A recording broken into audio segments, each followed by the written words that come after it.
Is it true that you're working together with Bad Empanada to attack Hasan? It's kind of weird. I wouldn't say that I work together with Bad Empanada, but I mean, I think this is public now, right? That after me and Lauren broke up, me and Bad Empanada have been dating for a while. And I mean, obviously, Hasan comes up when we talk about, like, our content strategies, like, a little bit. Like, when we're eating dinner together, when he's bottoming for me, like, every now and then, I'll talk about, you know, like, oh, like, did you see this Hasan thing or whatever? And then in between moans, he'll, like, say, like, oh, yeah, yeah, I think I'm going to say this about Hasan. We don't, like, coordinate strategy directly or anything, you know? No. I do not coordinate with Bad Empanada. Bad Empanada's crazy. To make a case that Chris Rufo is the most successful activist, certainly on the right of this era. He initially rose in prominence as the central strategist in the right's counterattack on DEI initiatives. He's very much behind a lot of the demonization. Sorry, I'm just stressing these terms so that everybody knows if we're going to start doing the socialist bullshit. So somebody said, kind of funny that Destiny is less of a capital owner than Hasan because Destiny is a rentoid and Hasan owns property. So technically, under a Das Kapital definition or whatever, there's a distinction between capital and personal property. So capital is just stuff that you use, that you combine with labor, and then you exploit natural resources. I think I don't remember the formula or whatever, and that makes some kind of product that you then sell to somebody. Personal property is just stuff that you own that you don't use for like a business or revenue generating purpose. So like a house would not be considered capital, even though it can appreciate in value and all that bullshit. Unless you're like renting it out to people, then it would be considered capital. That narrative, the narrative doesn't even make sense though, since according to Hasan, you're working with Ethan, but Ethan hates Bad Empanada because Bad Empanada went after him. But now you're working with Bad Empanada. Like what? It's just the enemy of my enemy is they're all working together. This is the campism thing. It's the 1984 thing, right? Like, every single, like, we can be at war with all people at all points in time, and all of them are working together, even if they all literally expressly fucking hate each other. Like, of critical race theory. Can we react to that Bad Empanada video?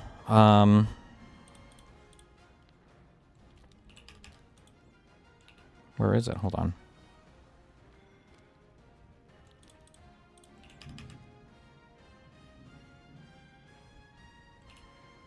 Wait, why was I link this? We were going to do Ezra Klein. Visited last year. I would say that their somebody said something happened in Cuba to him as well? Surveillance state was virtually non-existent. And I actually had some independent journalists that work in Cuba, some of which have even been arrested by the Cuban government in the past. I asked them about their experiences in Cuba. They've worked all around Latin American countries, including in Venezuela. And they were saying that the Cuban government's surveillance initiatives are actually far less comprehensive than what you would see even in a place like America. Of course, the American surveillance state is much more insidious and nowhere near as hands-on, or at least it doesn't show itself until it needs to. But as far as the authoritarianism goes, I think these countries are, especially Cuba, struggling 90 to survive. miles off the coastline of the United States of America. Blame and America. It's been in a state of unlimited warfare by the largest hegemonic superpower since it committed the ultimate crime of fighting and winning sovereignty and dignity for its people. The initial Cuban revolution wasn't necessarily a communist or a socialist revolution. It was an agrarian revolution. It was a national revolution. It was a social revolution. But it became a communist country after, a couple years in to the initial revolution. And throughout that process, they've always wanted to maintain... Okay, whatever. Oh, fuck. We gotta get through our Hasan Slava, guys. What is this? Brother. Did we already watch this?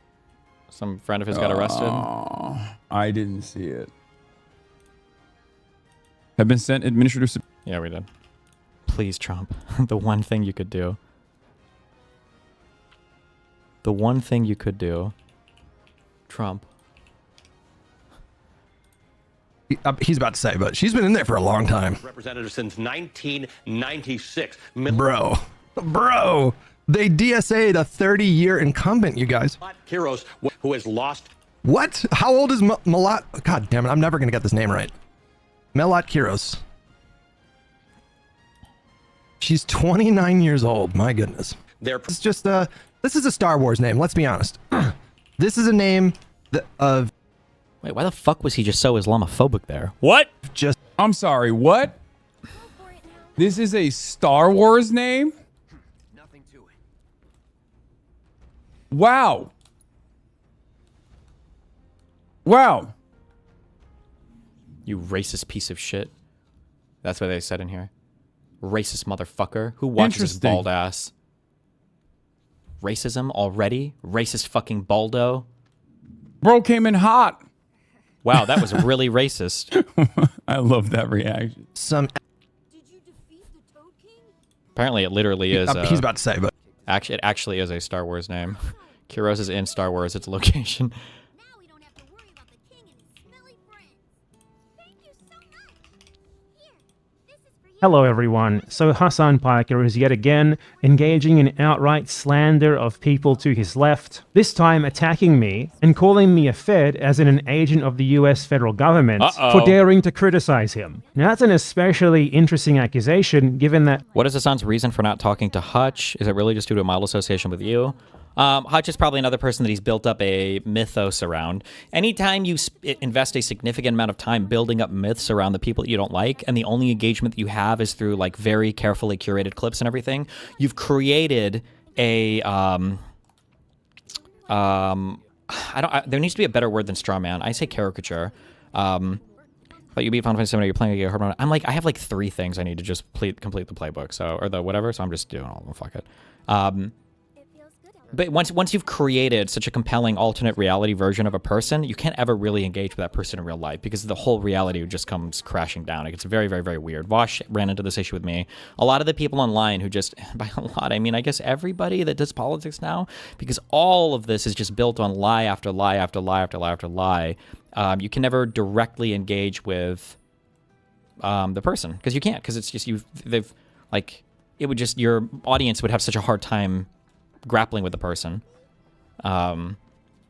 We expect to hear Hasan repeat what I just said about him to other people, saying that I do this to him, even though I engage with his content long form, and I would gladly have a conversation with him over any of these topics. But yeah, I have been actually investigated by the American FBI, and there was a federal grand jury investigation into me looking into the possibility to indict me for my support of Palestine and being anti-Israel. So, yeah, let's look into the evidence that he presents for this incredible theory. Oh, also, a coalition of some of the most Fed-coded forces are finally gathering together. Our haters are anemic. also, I'm a Fed now? What does that even mean? Like, really? What? Okay. And Bad Empanada? I don't even think he's in the United States, right? Like, what? Okay. Is this a part of the quest? I don't remember. Our haters must be anemic, but they are doing their very best. The real horseshoe has been unlocked. Joining forces off of their mutual and shared enmity towards a political content creator, it seems to me like the haters still want to maintain being waiters at the table of success. Never thought I would see the day when Who wrote that for him? a far left, ostensibly, someone who considers themselves to be a far left doxer and a center right liberal groiper doxer. You know, we got the third worldist doxers, third worldist groiper doxers, and we got the DNC groiper doxers coming together to dox into oblivion. Fantastic. Level 7 hype train, ladies. Like, look at all of the terms, like, thrown together.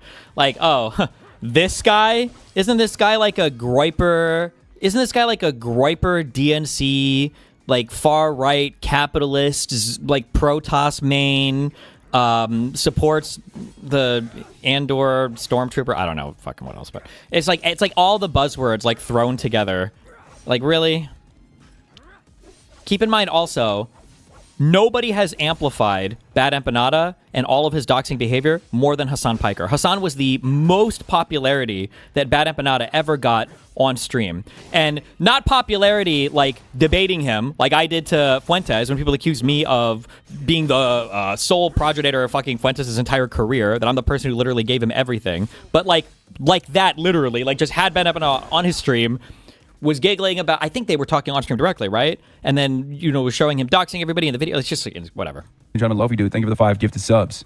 Level 7 hype train. Like, this is just such a microcosm of the absurdity of the world that we live in. A supposedly left-wing influencer is like going off about his Twitch hype train as he slanders someone further to his left with True. I thought about this for a little bit, but between my court case and everything else going on, and also I just wasn't sure if I wanted to deal with. I just don't have the public flexibility at the moment. I was thinking about like taking an actual trip to Cuba and doing it with Bad Empanada because I thought that would have been fucking hilarious. But the things that stopped me were that one, I would have to fight a huge like messaging war with my own community because my own community would get mad at me, and then publicly I don't know how much I would want the association to be there. But then I'm also not really sure how genuine Bad Empanada is. I think Bad Empanada is a genuine leftist. Like I think he's fucking crazy, but I think he's a genuine leftist. And I do have like, I legitimately feel go like really bad for the Cuban people. I'm not gonna hit the time box. But I just don't know if I want to do all of that. But a good thing I didn't, I guess. Outright lies. Thank you so much, everyone, for donating to me, someone who's already a millionaire. Get that hype train going, as I do slander of people who are definitely not millionaires and definitely nowhere near as close to power as I am. True. Oh my God. True. Anyway, so let's look at the evidence for this claim, right? It's a screenshot of a Destiny stream where he apparently looked at a video on my second channel for about 5 seconds and then closed it. I'm not shitting you. That's the basis of this. He is claiming that I am working with Destiny, who he, by the way, whitewashed, calling him center-right. I wouldn't call Destiny center-right at all. The guy's an outright fucking fascist. But here's evidence of me working with Destiny is literally Destiny bringing up one of my videos on his stream for 5 seconds and then closing it. That's it. That's the evidence. Yeah. And on that basis, he declared that I am a Fed. Me. Someone who has actually been investigated and borderline persecuted by the American federal government, the FBI, the American court system, for their pro-Palestine advocacy. I obviously have never gone on Destiny stream or anything like that, except one time like 5 years ago to debate against him. In actual reality, my relation to Destiny is that I make videos where I shit on him and explain how he's wrong and also a moron. And Hasan obviously knows that because he has reacted to precisely those videos that I've made. Yep. And it's funny, too, because when Bad Empanada was starting to fight with Hasan more after they ended up basically killing each other, I started to retweet Bad Empanada to signal boost his attacks against Hasan. And then Bad Empanada would retweet my retweet and say, I hate you, Destiny, or you're a pedophile that wants to abuse children. So, like, the idea that we're some... Oh, my God, bro. It's so stupid. On Destiny before. He knows that he's lying here, obviously. And, we can also ask a pretty simple and enlightening question here. Between me and Hasan Piker, which of the two of us have politics that are in practice closer to Destiny? Obviously, it's Hasan Piker. They're both Democrat Party voters. They both think that the way forward in American politics is to vote for slightly more progressive Democrat Party candidates. Their politics are, in practice, essentially identical. There's next to zero difference between them. There's maybe like... So, this is a conspiracy theory of which I have literally zero evidence for. I fully admit that, okay? One of the things I wondered, though... But the thing is, I don't know if Bad Empanada has ever done anything strategic, ever. Or if... I don't know if he's ever done anything strategic or if he literally is just like a hardcore leftist and he just wears everything on his sleeve. I wonder sometimes if Hasan has told more radical elements of the left to attack him and fight with him to give him the perception among some people as being not as far left as he actually is. I do wonder that sometimes. And I feel like at the level of coordination that a lot of these things have behind the scenes, that wouldn't even be like the craziest thing to happen. I just don't... Bad Empanada is such a wild card, it's hard to say. But Bad Empanada's summary here of how Hasan pushes politics is not even remotely true. Maybe it's true compared to Bad Empanada, who is like the most radical far left person you could be, but...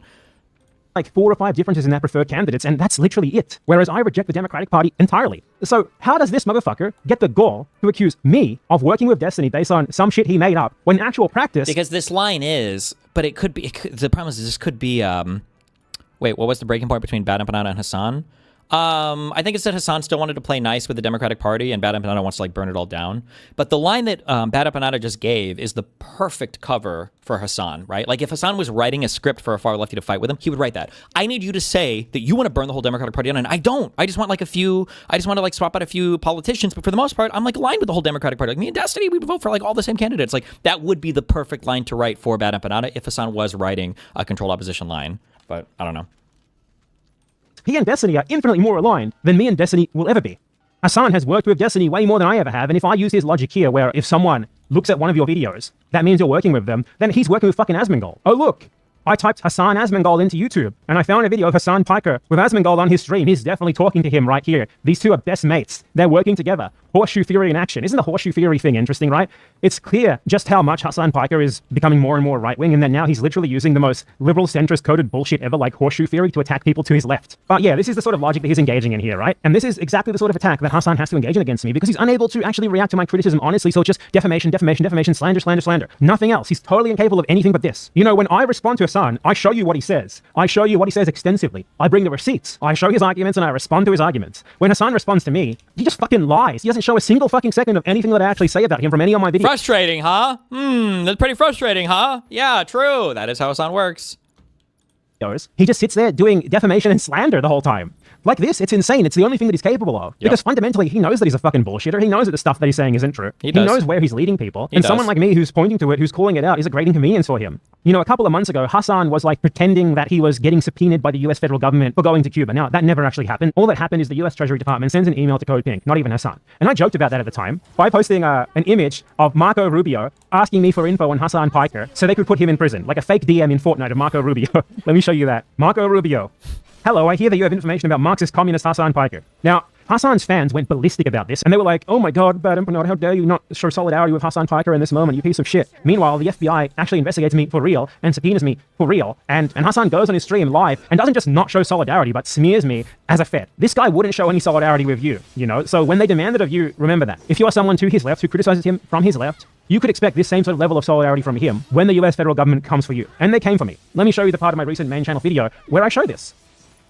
In May last year, I received an email that shed quite a bit of light into what had been happening. It read, Google received and responded to a legal process issued by the Federal Bureau of Investigation compelling the release of information related to your Google account. A court order previously prohibited Google from notifying you of the legal process. We are now permitted to disclose the receipt of the legal process to you. They then gave me a reference number for this investigation against me, but nothing more.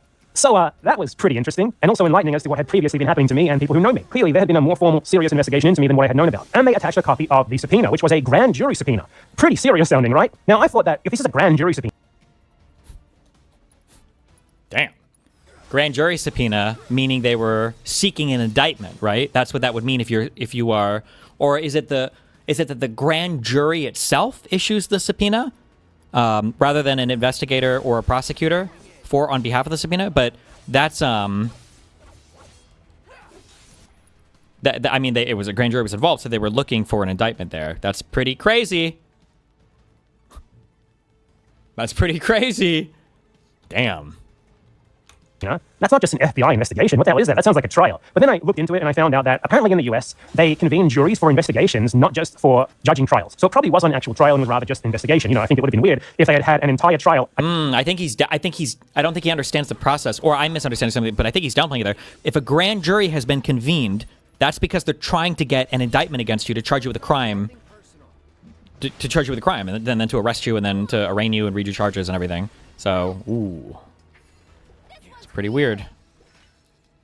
Against me, judged by a jury without me knowing about it. So there's that at least. You know, I'm probably not literally on trial in the United States and about to be extradited for my ties to terrorism. And this subpoena had been served to them on December 14th, 2023. So this was a few months after October 7th, under the Biden admin, and Google had been prevented from informing me of the fact that this had happened by a court order that lasted around a year and a half. So that's pretty serious. And weirdly, a lot of this subpoena is redacted. Like the name of the magistrate judge, for example, is redacted. The name of the investigating officers are redacted. Seems pretty serious. And the subpoena was basically for a bunch of my information that is tied to the Google account that my YouTube channel is on. Names, addresses, connection records, records of session times and durations and the temporarily assigned network addresses, length of service, telephone or instrument numbers, means and source of payment for such service and billing records over the course of around a 4-year period. So that's quite Oh, somebody says he might have been subpoenaed just to testify for the grand jury to hear. A grand jury subpoena doesn't necessarily mean he was the one being indicted. It might have been someone he was associated with that they wanted him to testify on.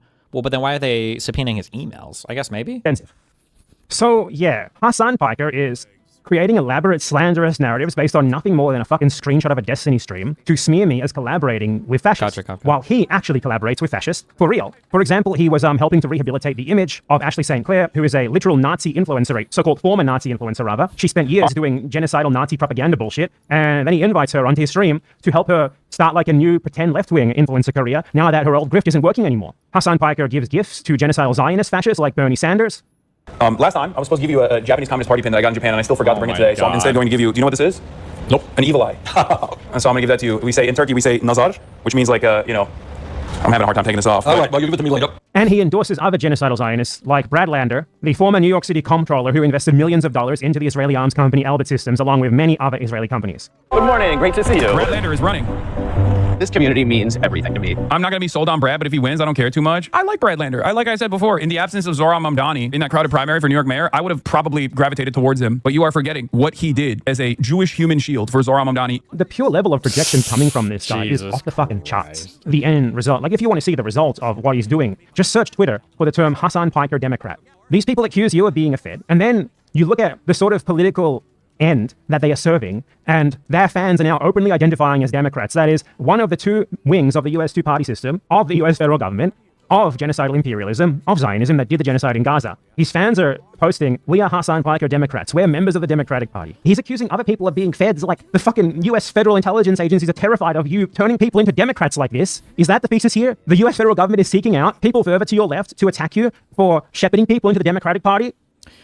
Off topic, the Redditors yesterday seemed impervious to data. It just slid right off their brains, and they immediately returned to their comfort zones. Is the media environment problem just intractable? Yeah.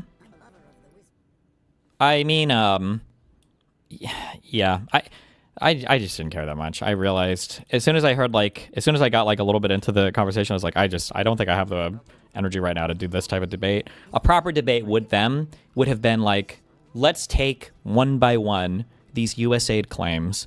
Let us look into each of them individually. We kind of did it with the transcomic thing. Let's look at like what these officers, it would basically be like a civics 101, because you have to have a civics 101 with a lot of these people, and I don't have the resources offhand to like point you to like which office of inspector general was responsible for validating and verifying the where the USAID money was going to. I've just got, at this point, I've got like half a dozen friends that work at like universities or that work in labs, and just listening to how arduous and annoying the process is to secure government money, and like all of the tracking and all the other bullshit that goes into every single fucking government issued grant. It's very annoying when I still hear in these debates and we're like, oh, government money, it just goes out to free to NGOs and there's no tracking or tracing or anything. It's like, bro, it's such an annoying fuck process when the government is sending you money, like all of the strings attached and all of the hoops you have to jump through and all of the compliance and all of the follow up and all of the like it's just so much shit. So I don't know. Obviously, that's a ridiculous idea. And he knows it's ridiculous. Somebody said, I agree with you on most things, but if Bad Empanada is crazy while we're watching his video, sorry if bad question. Why'd you put sorry if bad question? You're like, it's like some of you guys are like, I raise my hand to scratch my head and you like flinch like I'm going to hit you. Okay? Stop acting like that. You might be banned just for saying that. Okay? When I say Bad Empanada is crazy, I need to specify more on this because I am now dealing with legitimately individuals experiencing psychotic conditions. I just mean that Bad Empanada is like super, super, super far left, like uber far left, like super commie, way further left than Hasan. Yeah. But I mean, you can still evaluate the points that he makes when he presents information in videos, because he'll at least present more information. He's just showing you like one clip or one cut or whatever thing, you know? Which is why he has to do this sort of slander against me and others who critique him for this. Straight up slander, made up narratives, disgusting lies, which he will of course never account for. And of course his fans act upon this pure slander. When they hear him say this, they buy it immediately. Like this is from Hasan's subreddit. Someone on his subreddit posted, BE finally teamed up with Destiny, so I feel very vindicated in my day one BE hater status. How did they team up, someone asked, and the response is Hasan pulled up a screenshot of Bad Empanada on Destiny's stream. All of it is just straight up lies. Some people were saying this, chat, and I didn't want to argue with it. Hasan absolutely was trying to show with that one. I think the reason why, because I don't think Hasan played any of the video. I think he just showed that screenshot. Hasan showed that screenshot and didn't elaborate much because he really did want to give the impression that BA was on my stream. 100% he did. I know there are going to be people in chat coping on that. No, he just blah, blah, blah. But 100% it was a screenshot because he wanted to give the impression that me and Bad Empanada were chatting on stream together. 100%. But it's bought hook, line, and sinker, and that's why Hasan lies about it. Here's another person, another one of his fans. I heard Bad Empanada collaborated with Destiny recently. This puts his principles in major doubt. By the way, the guy who posted the screenshot that he was quoting there, Ogre-Boy6, literally has a Hasan tattoo. The guy has a Hasan Piker tattoo. He does. This guy has Hasan and his dog tattooed on his fucking body, man. Dead and dog. Hasan reinforces the behavior of these sorts of people. He does it very intentionally. He does. He encourages them to slander his critics. He does. Because when they do it, he rewards them by featuring on his stream. Yep. And Liking this and sort of retweeting. grooms them into thinking, oh man, I want more of that approval from Hasan. And they Correct. keep doing it and doing it and doing it. They hoping do. for that next fix of Hasan showing them on his stream. He does this very consciously. Like he will watch a video with like 500 views that someone made praising him on his stream because he knows that by doing so, he's encouraging them and others like them to keep making these sort of videos glazing him. You see how I don't watch like obscure videos of people praising me? Yet that guy fucking does it constantly. It's very intentional. He reinforces this sort of cult-like behavior among his audience. He encourages them to just lie about people who critique him and to avoid dealing with the critiques as well, obviously, by doing this sort of thing over and over and over again. And Hasan himself Like, he has been responding to me often lately, but the thing is, he doesn't actually respond to me. What he does is he sees a message in chat saying like, hey, did you see Bad Empanada said this or this or this? Usually a massive straw man. And then he rants about me for 20 minutes without actually looking at the fucking video where I said that. You see how when I respond to him, right? I respond to his videos. I respond to what he actually says. When he responds to me, it's he's responding to a straw man of me said by someone in his chat that he then rants about for 20 minutes without even showing his fans anything of what I actually said in my videos. Like, he recently did a 20-30 minute long rant about me on his stream about what I got wrong, apparently. This is clearly like a masked response to video that I made recently on my second channel called Here's What the US Left Needs to Do. Now, does he even show like a single second of this video here? No, you can scroll through the timeline here, and it's another Hasan video responding to me where he does not even fucking show you a single thing that I said. It's marvelous, isn't it? And I think, you know, the whole problem with this idiot's mentality and the whole reason why he avoids actually directly dealing honestly with the criticism of him from people to his left is really summarized by this part of his supposed response to me. There are tens of millions of Americans out there, by your own admission, ready to be radicalized into joining a Marxist-Leninist vanguard party. Go radicalize them. That's your job. That's what you're supposed to be doing. You claim to be like a real left-wing socialist communist guy. So that's your fucking job. It's not other people's job to do it for you, and then you tack yourself on once they've already done the work. Like you're in the best position of any of us to do something like that. But what are you doing instead? You're creating Hasan Piker Democrats. It's a choice. You could use your tens of millions of dollars and your huge audience to really do something paradigm shifting in the American political sphere, but instead you're doing shit that's already been done before. You're just doing the Squad 2.0. Shepherding people into the Democrats by lying to them about how this new crop of Democrats is totally different to the last fucking time you did this 10, 9, 8, 7 years ago. You could be the vanguard of creating something legitimately new and different, a real challenge to the system, something that would really get you investigated by the feds as you pretended to be. But instead, what are you doing, Mr. Piker? You're creating Hasan Piker Democrats. And that really says it all. These people are honestly just disgusting, slanderous liars, and I'm glad to be a thorn in their side. He clearly feels very slighted by me, which is why he has done multiple 30-minute long segments ranting about me, of course, without ever actually responding to the videos that I make, because he knows that if he shows his audience my points and the evidence that I'm showing for those points, which are things that he himself has actually said that contradict everything he claims to stand for, it wouldn't go very well for him. He just has no real response to them. True. Hence, what do we get instead? Outright fucking lies, based on Twitter screenshots posted by people who literally have his face tattooed on their body. True. Where's the lie? Where is the lie? This one's for you. Get him. We'll make it quick. Keep up the pressure. And I just found out New York City, half of the city is on Medicaid. 20% of the city is on... Fuck. Stop.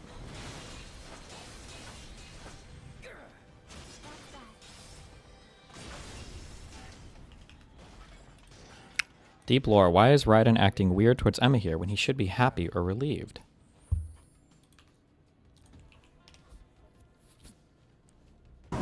Damn it.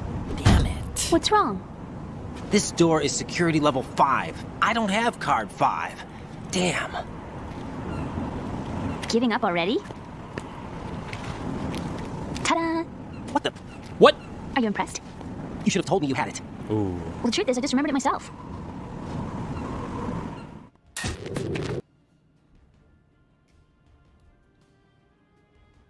Why is he annoyed? I don't know, because she didn't say she had the card?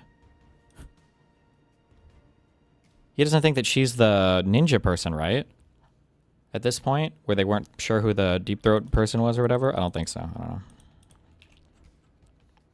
Deep Throat.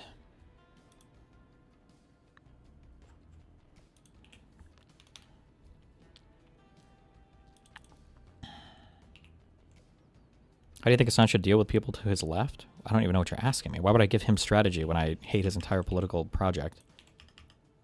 I think you should get destroyed by them. What caused the Bad Empanada Hasan fallout? Because Bad Empanada is like a dedicated to the cause warrior, and Hasan is a fucking... He still wants like to maximize for his clout and influence and shit.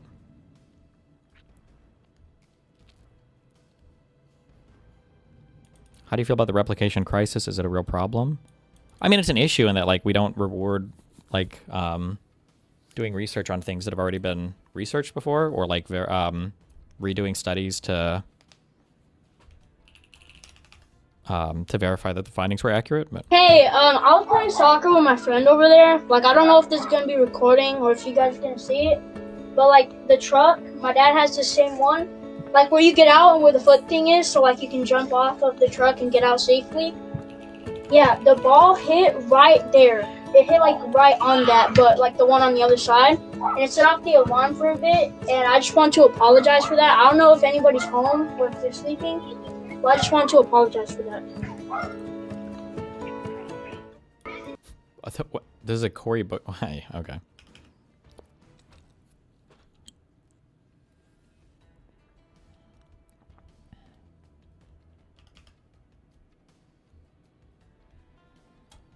Wow, Tom Barino. Maybe. How long is There's this? supposed to be a far left doxer. Okay, we'll do this one and then we'll do the Ezra Klein one. We can't no more clips, don't like anything else, because we have to watch this Ezra Klein shit. I'm not gonna be able to today again. There's supposed to be a far left doxer and a center right liberal groiper. Someone whose content you praised for years and someone who you actually quite relentlessly promoted for a good while. Gave him the biggest fucking boost of his entire career. True. Yeah, that guy. Yeah, that one. For doxer. You know, we got the third worldist doxers, third worldist groiper doxers, and we got the DNC groiper doxers coming together Groiper. to dox into oblivion. Fantastic. Level 7 hype train. Didn't you literally help this guy dox people? Didn't you boost one of his videos when he was doxing like True. 10 plus of your political opponents on Progressive Victory? Yep. Yours truly included, I will say. Ladies and gentlemen, love you, dude. Thank you for the 5 gifted subs. Doesn't Destiny pretend to be Epstein? Pretend to be a huge electoralist? Yes. But he has decided that electoralism is a bad route. Because remember, the only thing driving him is his enmity towards me. True. And now that I'm participating in elections as aggressively as I can, as hands-on as I can, he's decided the only route available to him is to sit at home and shit on. I love it how like all of a sudden he's gonna become like the big fucking DSA electoral guy because of this what happened in New York. Those efforts. Well, yeah, I'll get involved when we start winning. Okay. Okay? That's all they got. CMOC, Benny Scrap, thank you for the 10. Level 7 hype train complete. Jakub's most putrid caucus. Yeah, there was another I'm sorry, I did disinformation. It was actually 8 people who he doxed all at once. By full name, by address, down to, in my case, it was down to my front door. Old address, thankfully. I can't believe he got away with this. Like, no one ever brings this up to him. None of these people who interview him. Dylan's addressed. He's just sitting there liking. He's just sitting there watching. Fucking giggling away. True. Okay, last clip. Kentucky family rejects, we're not going to watch the clip, but rejects $26 million offer to convert part of their farm into a data center, despite the offer being about 10 times the going rate for farmland in the area. I'd say they are a liar and the truth ain't in them. Go so hard. Someone has to stand up for their beliefs, and I'm glad it's these farmers. I think it's really sick what a lot of these people are doing. Personally, I don't think we should build a single new thing in the entire fucking country. I feel like every single thing should just look the exact same forever, and any buildings or anything new, especially if it's related to like anything having to do with like technology or anything that was made like past the year like 2004, I think none of that should ever be built. I think all of it is gross and disgusting and horrible. Return to tradition. Return to tradition. Only the cows. I want only the cows and the sheeps. And I want to fuck them all. The ones that are of age. Theory. Critical race theory has become, in essence, the default ideology of the federal bureaucracy and is now being weaponized against the American people. He claims CRT is actually a revolutionary program that would overturn the principles of the Declaration and destroy the remaining structure of the Constitution. And he built that into a series of campaigns. Have actually changed policy. It's very influential in Ron DeSantis' governorship and kind of running Claudine Gay out of Harvard. Pushing out Claudine Gay, toppling the president of Harvard, for a journalist like me is a big win. Then, do you think this kind of NIMBYism against data centers and AI could be astroturfed from Russia or China? No, why would you assume that? I think that, I think it'd actually be really good if America were to fall behind in some of the most important industries in the world because we're trying to preserve the people that we're actually ideologically opposed to in every other sense of the word and in every other part of the electorate, because generally we always fight against farmers and rural people. But I think if we can all come together at least on the important issue of trying to make America as weak as possible on the world stage, then I think we're good to go, you know?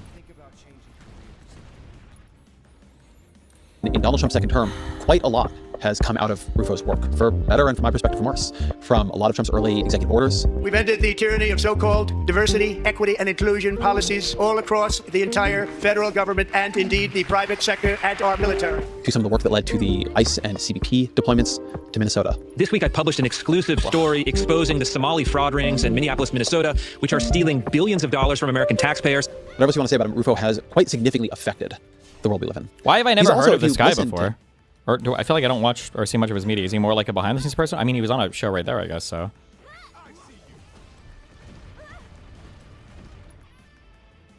Have we watched a lot of his stuff before? He's on Twitter? Oh, okay. You know what will make the USA rich? Farms. True. I mean, he's a very, very smart and often quite honest analyst on his own side. One thing I Smart appreciate about and Rufo honest. is he always says what he is doing clearly and in public. Okay. He seems uneasy. Gone are the days when Tucker Carlson's nightly monologue set the agenda for the entire right. You can feel a sort of disquiet, a sense that maybe this right, is not becoming what he hoped it would be. Now we find ourselves in an escalating war of influencers, trading conspiracies, counter-conspiracies. That its attentional and informational sphere is polluted. Driving the right into all different kinds of rabbit holes and dead ends. That the administration is not getting as much done as he had hoped, intended, tried to help it do. And so I wanted to have Rufo on. Not because we agree on things, we obviously don't, you'll hear that. Not because I'm trying to talk him into my way of seeing things. I'm not going to do that. Of course not. Both to understand how he understands what he is doing, and also to interrogate it, to ask if the tactics he is using are actually working, or if he's scoring short-term victories at the cost of helping to seed profound long-term problems. Rufo is a senior fellow and director of the Initiative on Critical Race Theory at the Manhattan Institute. He's a contributing editor of City Journal. He's the co-host of the podcast Rufo and Lomez, and he's the author of America's Cultural Revolution, How the Radical Left Conquered Everything. As always, my email, EzraPlancho@nytimes.com. She's dead. And Plan's dead. Oh, nice. Chris Rufo, welcome to the show. Good to be with you. So I want to begin with a piece you wrote in early 2024 titled The New Right Activism, a manifesto for the counter-revolution. And there are a lot of interesting things in there, but the one I wanted to begin with is you write, no institution Can we please get another? I hate that we only have Ezra Klein, who's one of the kind of like largest voices in lib-left media, and then Gavin Newsom, who's probably like the most popular lib-left politician. Can we get another like lib-left person to do more podcasts, to bring on like these insane fucking right-wingers to talk about like how cool and based all their political strategy is, and to never critically interrogate their ideas and let them just say the most retarded fucking shit in the world and pretend they have have real grievances with American society, please? We need a third person. More, please. Neutral. So tell me why. Yeah, I mean, that's an obvious reality if you think about it for longer than a minute. And I think it's important to say because there's this mythology that we have in the United States. And it's a small L liberal mythology that institutions can be kind of neutral arbiters, that they could be valueless vessels that achieve some kind of pragmatic or instrumental ends. And my point is that no, in practice, institutions always have values, whether they're implicit or explicit.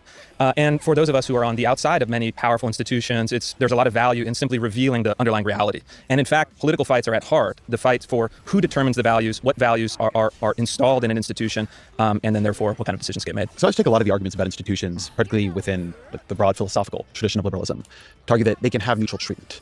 They can have neutral rules, and a lot of, for better and worse, procedure in these institutions, everything from notice and comment periods to different ways that they have to create transparency, are about trying to create that capacity for people to be neutrally treated. Do you think that's possible? No, I think neutral is the wrong word. I think what we're looking for is impartial. And I would agree with that. Everyone should be treated equally as an individual under law, but that's impartiality, not neutrality. So in a criminal case, if you sentence somebody to the death penalty, you're not treating them neutrally. You're actually taking their life because the underlying law is a kind of moral code. And so I think neutral and impartial are similar, but in this case, critically different. So another argument you make in that piece is you say the popular slogan that facts don't care about your feelings betrays similar problems, that slogan being Ben Shapiro's slogan. In reality, feelings almost always overpower facts. Reason is a slave of the passions. Yeah, that's true. And we'll caveat, we love Ben Shapiro. We're Ben Shapiro fans, of course. But I think that he's very wrong on that. And I think conservatives have made a fundamental error in latching on to that. And really what it is, it's a rationalization for losing. It's like, yes, we may have lost the great political question, which operates on emotions or passions, but we have the facts on our side. And if only people would read our white paper, our kind of regression analysis, our rigorous logical argumentation, then we would be vindicated. But look, while we should have the facts on our side, while we should use logic, by itself, it's insufficient. And in fact, politics operates on a deeper level, an emotional level. And politics occurs on the field of sentiment and public opinion, much more on the field of, kind of abstract argumentation at the top. So, and then you go on in the same piece to make an argument for agitprop. So agitprop, old Soviet Union term for agitation and propaganda, mashed up together. And it doesn't have a great reputation. Agitprop is usually not a term of endearment, but you say, agitprop doesn't mean sacrificing the truth, but rather channeling the truth toward victory. So how do you define what agitprop is? And what are you trying to explain to your fellow conservatives about how to use it? So, right. I mean, if you're conducting, say, propaganda on behalf of a falsehood or evil or an unjust cause, it's bad. My point is that that's not always necessarily true if you are pursuing a cause that is good and true and beautiful. If you look at the word propaganda, or the original meaning, it comes from the Catholic Church. I don't believe in this. I think that there are some strategies that carry within them an essential or like an intrinsic moral weight such that you can't engage in those strategies if you're really trying to effect some certain types of ends. Like, I don't think you can,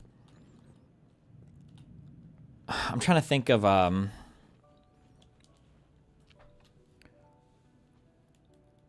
fuck, how would we think of this? I like the most obvious one that I fight on all the time is like telling lies, right? Like, let's say that you genuinely really want to build a better world, and you think that we should be more honest about about everything, so that we can have a better conversation about policy or whatever else. I think that if you think that the only way to do that is through telling lies, I think that there's a certain behavior that you engage in that once you start to go down that road, you've necessarily foreclosed the possibility of achieving whatever end you want. It's just not going to happen at that point, because the strategy itself has, I don't know if you say changed you or attracted the types of people that are just not compatible anymore with what you're trying to do. I think this is what the right has ran into. I don't know, maybe they'll get into it on this, where they've like engaged in so much like double speak on everything. You know, universities suck, but all of our people are college educated. The government sucks, but we all obviously want to use the government to achieve our political ends. When they've engaged in this kind of double speak for so long, it's come back to bite them horrendously now with Trump. How is this related to what the guy's saying, though? Well, this guy's talking about like agitprop, and he's like, well, you know, propaganda done for bad purposes is bad, but done for good purposes is good. It depends on what you're saying propaganda means. I think that propaganda is heavily associated with falsehoods. It's not necessarily false. It doesn't have to be, but like propaganda has a heavy connotation with like telling lies or exaggerating the truth. But maybe they'll get into what that means exactly, I guess. And it was the propagation of the Gospels, the propagation of the truth. And so these are concepts that we can recover, because the reality is that all politics in the age of the printing press and onward depends on propaganda. And how do you define what propaganda itself is? Propaganda is simply the method of communicating a political narrative. Again, we're using neutral, I'm going to say a true narrative, to a mass audience through the means of modern media. It's a rhetorical argument intended to persuade the majority of people to cobble together a majority of public opinion. And look, this is, again, for conservatives especially, not new. The founding fathers of this country wrote to each other about this. They wrote in public about this. We seem to have forgotten some of these lessons of how politics actually works. You have to persuade people. What is persuasion? It's rhetoric. What is rhetoric at an industrial scale? It's propaganda. You've been connecting the question of propaganda to whether or not the end it is aimed at is true. How do you think about when you have untrue propaganda unleashing intense passions? That's bad. Towards a true aim. Yeah, look, I don't think that that's good. I think that Aristotle has a great line in his book on rhetoric where he says, the truth has a tendency to prevail. I love that. I love that, because it's like the truth doesn't always prevail. We can look through history. We can look at history, and sometimes lies prevail. I think in 2020 the truth has a tendency to prevail is true. But like, here's a big issue: is historical analysis is, to some extent, it's easy, right? Politics in the past is easy because things can only happen one way, because history is a story that's already written, right? Like, well, what's going to happen if Hitler does this? What's going to happen if Churchill says this? What's going to happen if Eisenhower does this? Well, we know, because we can see, how are the civil rights activists going to turn out? Like, we know, because we see how it turns out. But I think that one thing that kind of fucks our minds, that poisons our ability to understand politics, is we learn history way too much, I feel. And I don't know how you would change this. It's not like an intentional bad thing that we do, but I think we learn history very much through a lens of, it feels like this is how history happened and it almost couldn't have happened any other way. And I think that when we come to moments in time, I won't say in history because we're living in the present, when we come to moments in the present where we're trying to think of like, who's on the right side or whatever, and then you say these platitudes like, oh, well, the truth will always prevail. Yeah, but you don't know what's going to prevail right now. What do you mean? There's like 8 competing truths at least. What do you mean it's always going to prevail? Which one? Like, yeah, 20 years from now, we would look back and say, well, obviously it's this, but you can't take that for granted. You can't take for granted that whatever you're saying now might prevail or might not, or somebody else might or might not. You need to have a better perspective way to analyze things. 2024, during the woke era, many lies prevailed. But what is so interesting about that line is the truth has a tendency to prevail. And what I take from it is that, therefore, you always want to be on the side of the truth, even for your own pragmatic political ends. You always want to be on the side of the truth. And so, look, certainly there are untrue elements or narratives on the right and on the left. I think a political movement to succeed has to have the discipline and integrity to go after it, but always to remember that if the truth has a tendency to prevail, that's where you want to be. And then your piece builds to this idea that, quote, in order to realize the ultimate promise of the political, there also must be something higher. What's funny about this guy is that Aristotle didn't say that. Wait, is that true?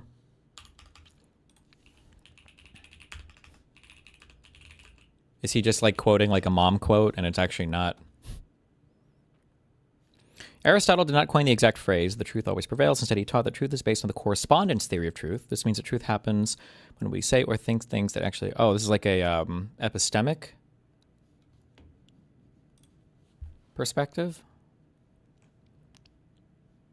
Is in a book, Oral Metaphysics. To say of what is that, Jesus fuck. Possibly Aristotle's most well-known definition of truth is in the Metaphysics. To say of what is that it is not, or of what is not that it is false, while to say of what is that it is, and of what it is not that it is not, is true. Jesus, hold on. Let me just fucking... These fucking retards.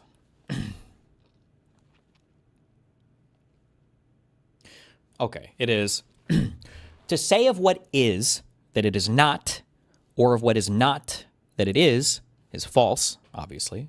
While to say of what is that it is, and what is not that it is not is true. Okay.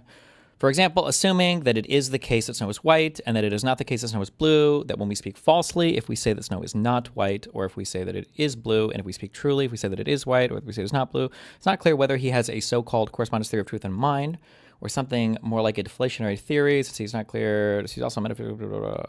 Okay. This is very philosophical, though, obviously. It's a book called Metaphysics. It has nothing to do with the truth shall always prevail or whatever.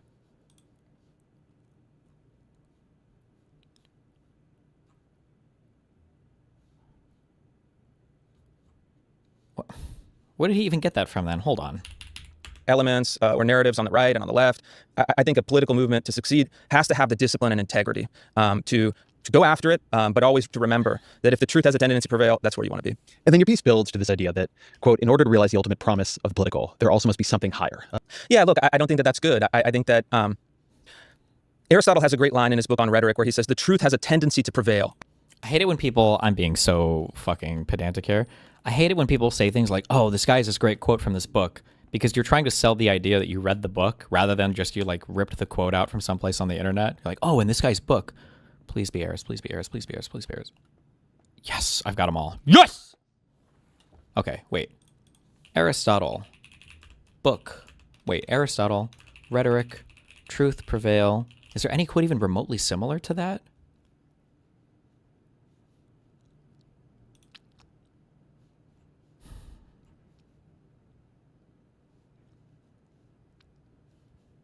How long even is this book? Oh, it's 30 pages. We could read this right now.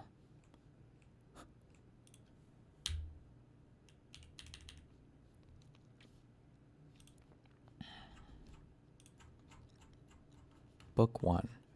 Is that it? Are there multiple books or?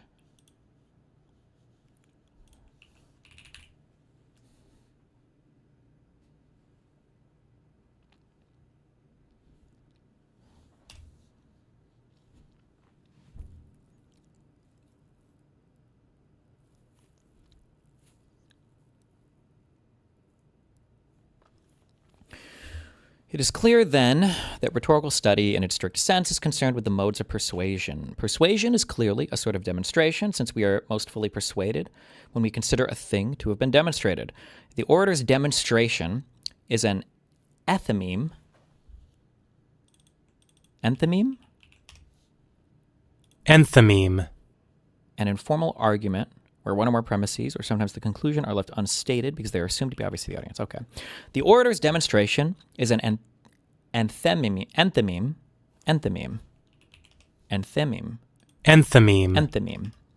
The orator's demonstration is an enthymeme, and this is, in general, the most effective of the modes of persuasion. The enthymeme is a sort of syllogism, and the consideration of syllogisms of all kinds, without distinction, is the business of dialectic, either of dialectic as a whole or of one of its branches. It follows plainly, therefore, obviously, that he who is best able to see how and from what elements a syllogism is produced will also be best skilled in the enthymeme, when he has further learnt what its subject matter is, and in what respects it differs from the syllogism of strict logic. The true and the approximately true are apprehended by the same faculty.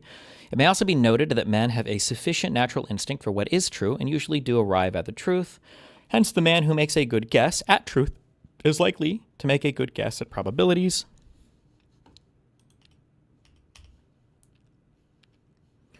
Subject shall be treated in detail when we come to speak of the emotions. Thirdly, persuasion is effected through the speech itself when we have proved a truth or an apparent truth by means of the persuasive arguments suitable to the case in question. The truth is, as indeed we have said already, that rhetoric is a combination of the science of logic and of the ethical branch of politics, and it is partly like dialectic, partly like sophistical reasoning.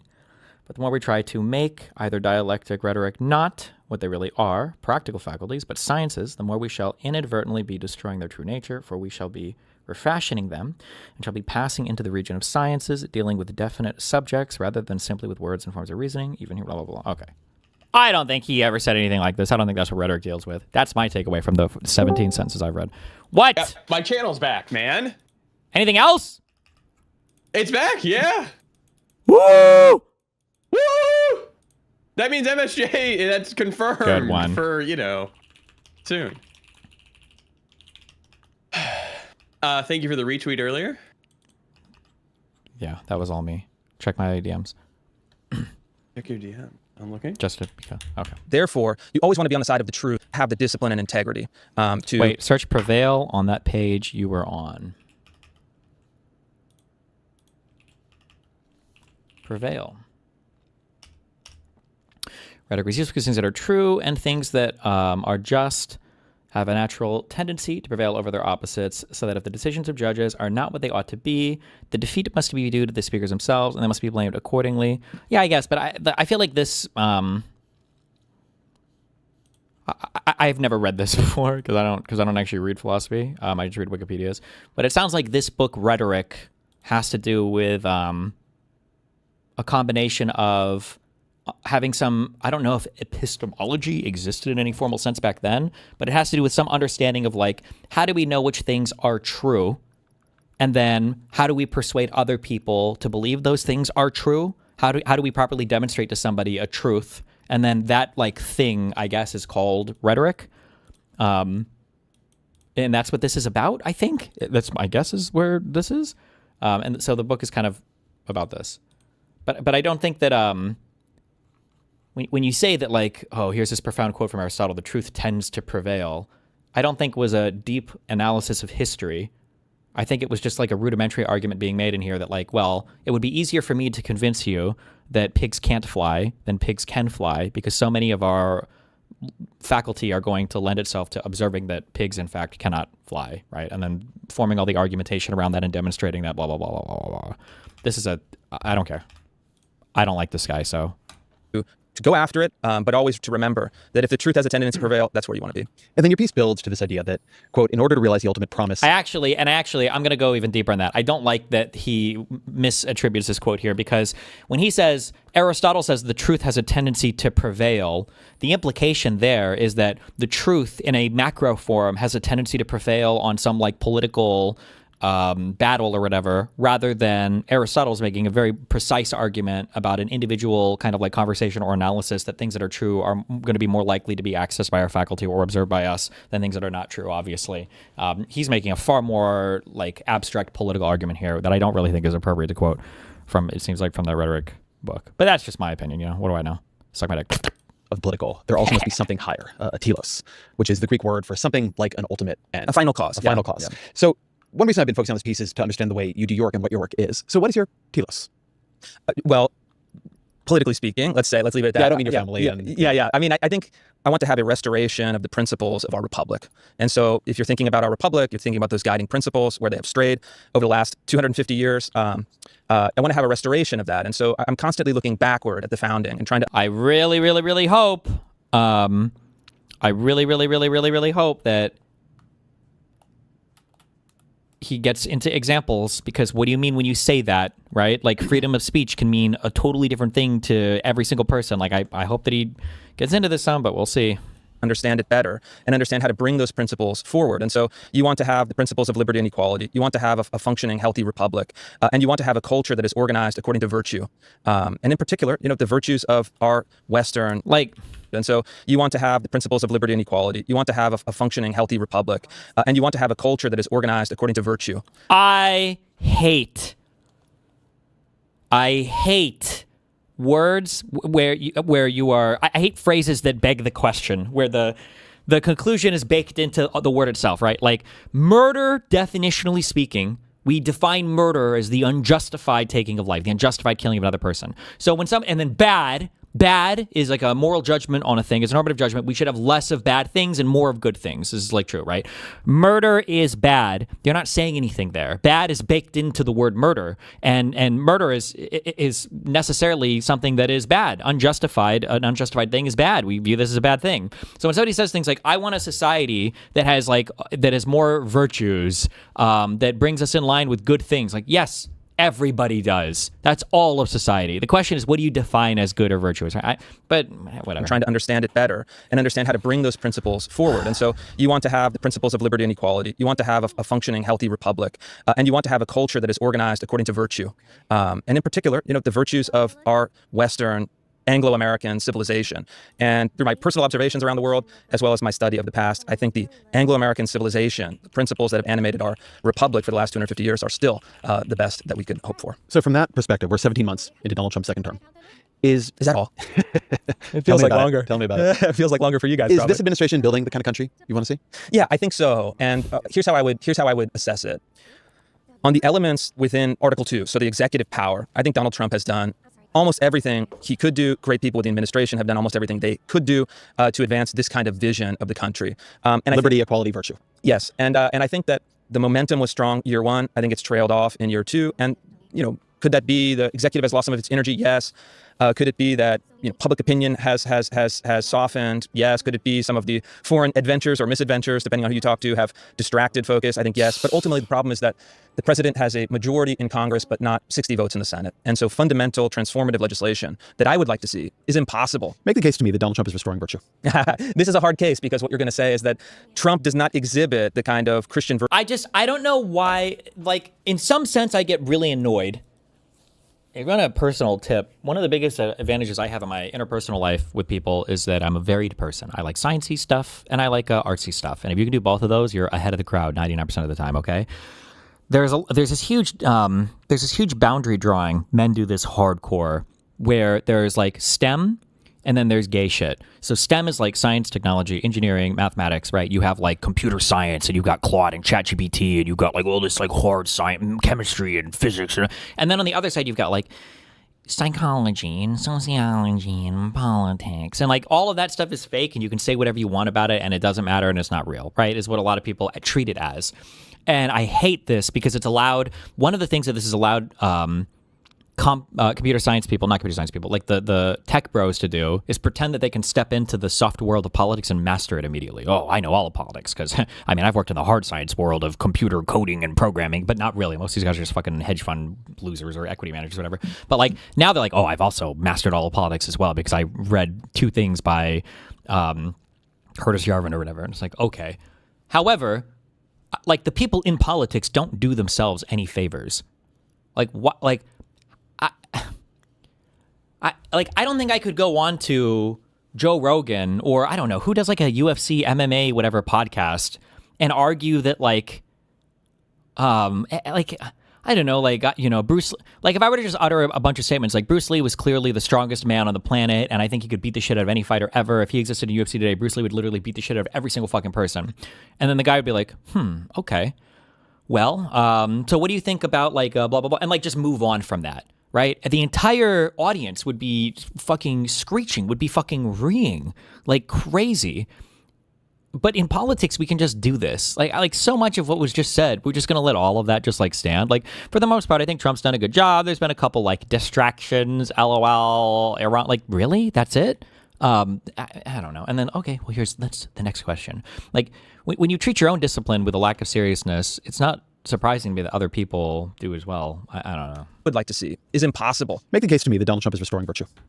This is a hard case because what you're going to say is that Trump does not exhibit the kind of Christian virtues in his personal life, right? I'm not even thinking about his personal life. I'm thinking about his public life. Okay, well, you tell me. I didn't claim he exhibits virtue. So you said that they're doing a pretty good job bringing back liberty, equality, and virtue. Correct. Make the case to me. Sure, I'll make you the case, and I'll make it through the particular example that I'm most. I just want to say thank you, God. Unironically, if there is a God, thank you so much for making like most Arabs brown.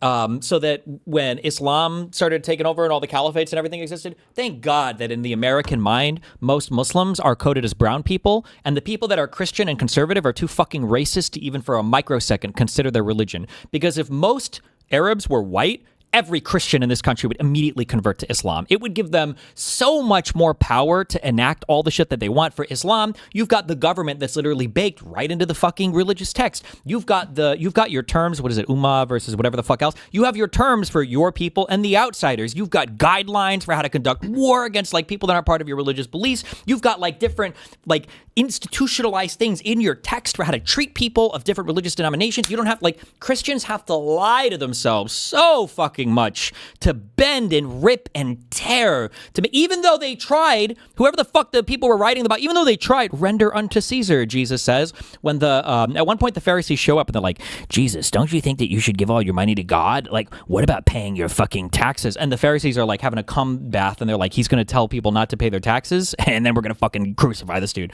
And then Jesus is like, well, I think you should pay your taxes. And it's like, oh! Right? This is like the render unto Caesar line, is that the government and the religion can exist separately and they can coexist, and that's totally fine. And what is the government's is the government's, and what is God's is God's.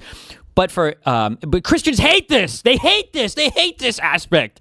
But thank God. Thank you, my brown Arab brothers. Okay? We're lucky the 10 Commandments are so chill. Because if they were a little bit crazy, the Christians would fucking go off, dude. Well, they are. Some of them are kind of crazy. Like, I think, I don't know if all of them are. Well, like keep holy the Sabbath is one. Yeah. How many people? Everybody. They don't give a fuck about that. Everybody No one works on cares that. about that. Yeah, that's true. Don't be jealous of anybody, and don't be jealous You of shouldn't cover your neighbor's house. Yeah, or their wife. They I don't mean, do Trump that. is fucking all these bitches or whatever, right? There's the no other God. You And then can't I'm take trying the to Lord's think- name in vain. No other gods before him. Besides you have to those, honor your like father 3 or and mother. 4, I don't think there's any Yeah. crazy bad ones. Most of it's like don't steal, don't murder, don't come too much. Not cover your neighbor's wife, his servant, his daughter, his donkey, or whatever. Remember the Sabbath and observe the Sabbath. Are those really 2 separate commandments?